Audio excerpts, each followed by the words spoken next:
तो यहाँ से एक ट्रेन का आप लेंथ ले लेंगे, ये कंप्लीट लेंथ हो गया।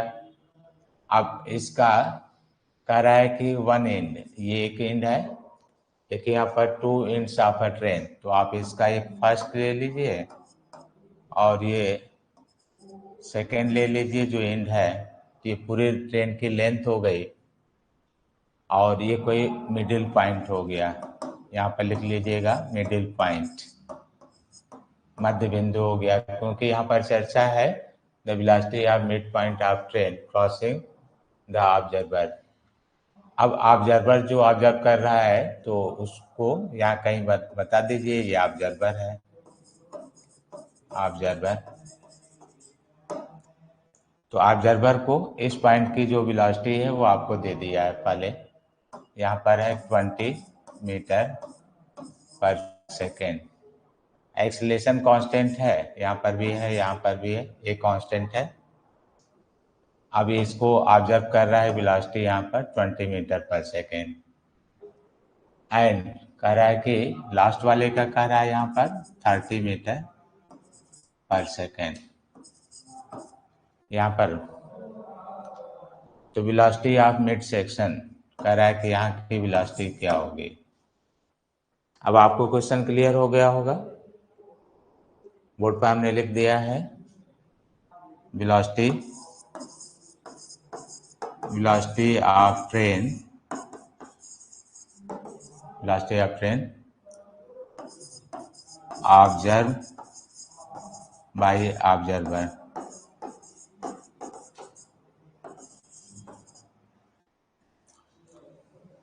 तो यहाँ से वेलोसिटी है, इसकी वेलोसिटी भी मान लीजिए और आपको एक इक्वेशन मिल जाएगा, ये मिड पॉइंट है, एक्सेलरेशन है, तो आप थर्ड इक्वेशन यूज करिएगा। देखिए इस तरह से v square equal to u square यहाँ पर प्लस 2a, ये डिस्टेंस आप मान लीजिएगा कि d है तो ये भी d हो जाएगा, या x लीजिएगा तो x हो जाएगा 2ad। और नेक्स्ट के लिए अब यहाँ से जब ऑब्जर्व करना होगा तो आपको एक इक्वेशन और मिल जाएगा जिसमें ये फाइनल होगा और ये इसका इनिशियल होगा।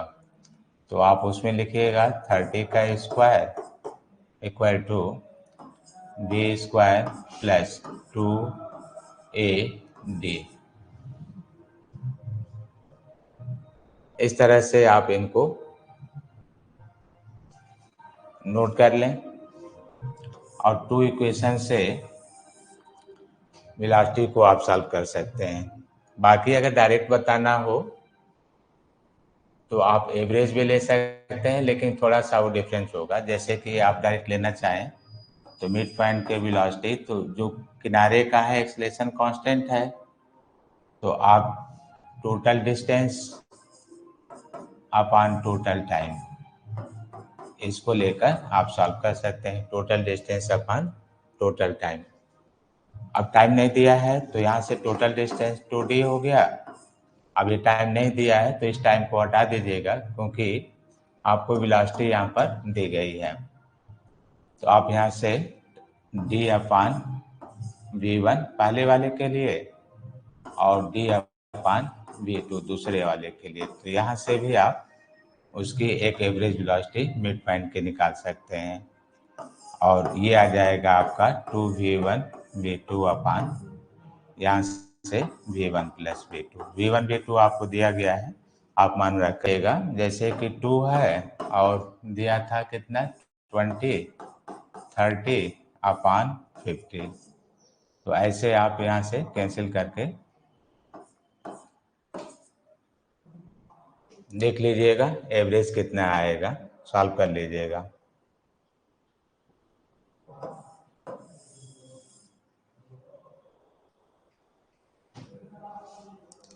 ये वैल्यू थोड़ा सा डिफर आएगा, मैंने बताया कि ये मान थोड़ा सा अंतर आता है, लगभग चेक करना हो तो ले सकते हैं।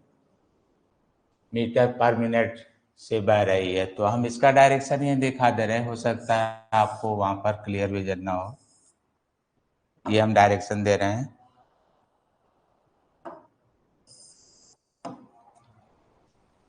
पश्चिम से पूर्व, तो आप इसको वेस्ट मान लीजिएगा, इसको ईस्ट मान लीजिएगा, वेस्ट और ईस्ट। और बता रहा है ये 5 मीटर पर मिनट, ये वेलोसिटी ऑफ रिवर दिया गया है। दक्षिण तट पर खड़ा एक मनुष्य जो स्थिर पानी में, अब यहाँ से डायरेक्शन देखिए, ये जो वेस्ट है ईस्ट है, तो यहाँ पर है नॉर्थ और साउथ। तो साउथ पर यहाँ पर कोई एक पर्सन है, a man on the bank of south river capable to swim. अब ये कह रहा है कि 10 मिनट में तैरकर पार करने की क्षमता रखता है।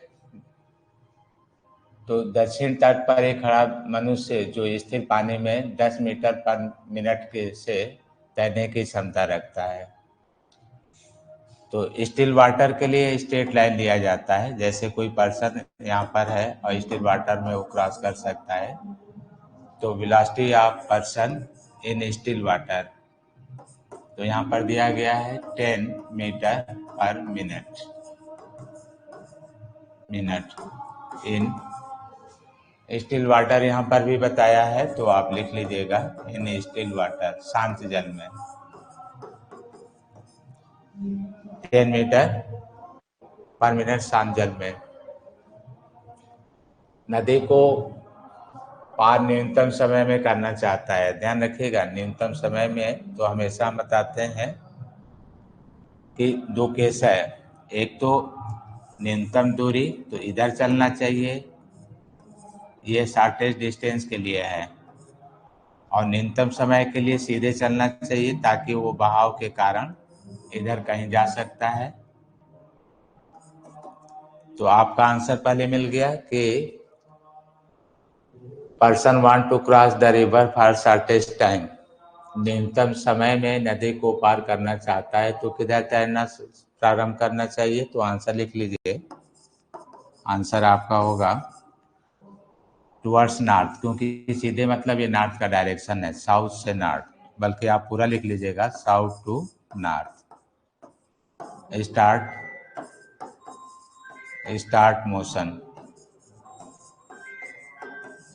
Motion south to north, answer लिख लीजिए। फिर से हम बोल रहे हैं कि कोई व्यक्ति नदी को न्यूनतम समय में पार करना चाहता है, तो वह साउथ से नॉर्थ दिशा में तैरना प्रारंभ करें, साउथ से नॉर्थ दिशा में तैरना प्रारंभ करें, साउथ से नॉर्थ दिशा में तैरना प्रारंभ करें। हो गया। तो केवल डायरेक्शन कहा है तो सॉल्व करने का मतलब नहीं है, अगर सॉल्व करना होता तो इसमें कोई वैल्यू देता है और आप ऐसे सॉल्व कर लेते हैं। वेलोसिटी दिया हुआ है, इसकी विड्थ या चौड़ाई d मान लीजिए चाहे w, तो आप ऐसे लिखते हैं velocity of person in still water.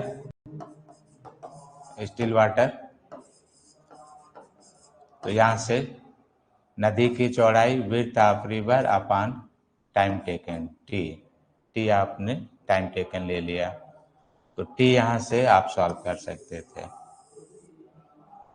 ये। और किसी को क्लियर हुआ क्या? साउंड